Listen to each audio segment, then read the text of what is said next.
Welcome to this week's OK at Work with myself, Sarah Sawyer, and my colleague, Russell Berger from the Labor and Employment Group at Offit Kurman. So this week, we're talking about managing your remote workforce. So we have been talking a little bit about, obviously, about a lot about COVID and mask mandates and a lot of those different things. And through that, we've talked a lot about communication with your employees. So I know that the remote environment is definitely going to continue. And a lot of business owners are definitely looking at ways to try to retain good talent in the current workforce and manage their employees, make sure that work's still getting done. And now that this is becoming a long-term situation, having to adopt new policies around remote work and how to manage people and training their managers on how to manage people remotely, communicate with their employees, make sure everyone's on the same page and getting the resources that they need to do a good job. What's some of the things that you've been seeing in that regard, Russell? Yeah, well, one big thing is if you have remote workers, you should have a remote work policy. And that would cover things like hours, reporting, who's eligible to remote work, what the rules of remote work are.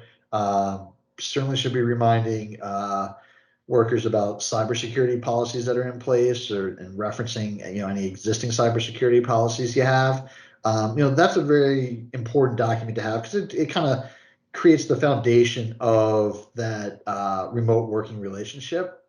But I don't think that's enough. I don't think you can just kind of put that policy in place, stop there, and say, "Oh, it'll be business as usual."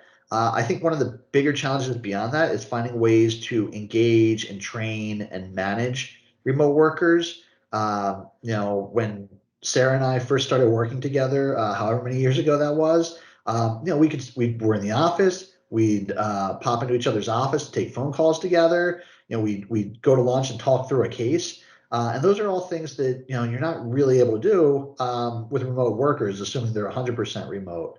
If they're partially remote, you can still work those things in.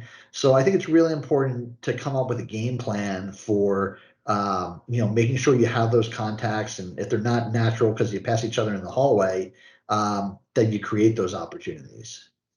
Yeah, and I think you make a good point too as well with the training aspect of it. And I know that I've worked with a lot of clients and trying to figure out, well, my managers really need some training. We're dealing with, a discrimination issue in the office, or we're dealing with a little bit of a hostile work environment issue.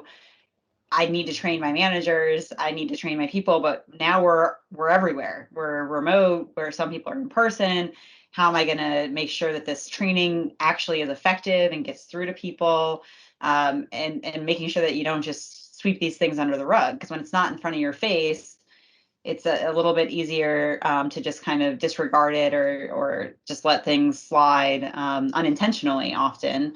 And because it's a challenge, an extra challenge sometimes to figure out a way to do a training or to get on a call or gives people that support. And I think there's a lot more of a tendency for people to just try to figure it out themselves because they're by themselves. They're not able to pop into the office next door and say something and be like, let's talk this through. So really being mindful of that and more deliberate in how you're operating, I think is key. Yeah, I mean, to that point, we all schedule a bunch of extra calls now because we don't need breaks between them. We don't need to drive anywhere. We don't need to travel. I think you need to schedule in management time. I mean, what used to be the we'll catch you in the hallway, we'll see you at the water cooler should be a half-hour check-in call on your calendar and make sure you have those conversations. And I would add, even though it's remote work, where appropriate, given the job and the nature and the geographic distance, you should still find some ways to get together in person. Maybe it's a monthly lunch instead of a weekly lunch. And it can be anywhere. It doesn't have to be at the office anymore. Meet for coffee halfway in between where you live.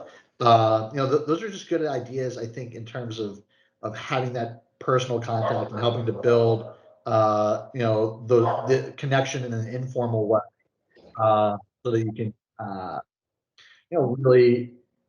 really develop, a rapport with your colleague. Yeah, I think that's really important, and just finding that time to connect, and even if it's video calls in person, whatever people are comfortable with, and making sure that people can talk through any issues that they're having and that they don't feel isolated and struggling alone. So I think that's really important. And I'll end on always document things too. I mean, I think that that's something that we want to always keep in mind in the remote environment as well. communicating, documenting, not forgetting to do those things just because we're remote and because things are happening more quickly than ever as well. You know, you stack all these calls, like one thing happens after another. Maybe you have a call regarding an issue and you don't note it like you normally would sitting in a meeting, just making sure you're still documenting things, even though things are moving very quickly. So a couple things to keep in mind. Yeah, but pro documentation. Yeah. Well, thanks, Russell. I'll see you next time.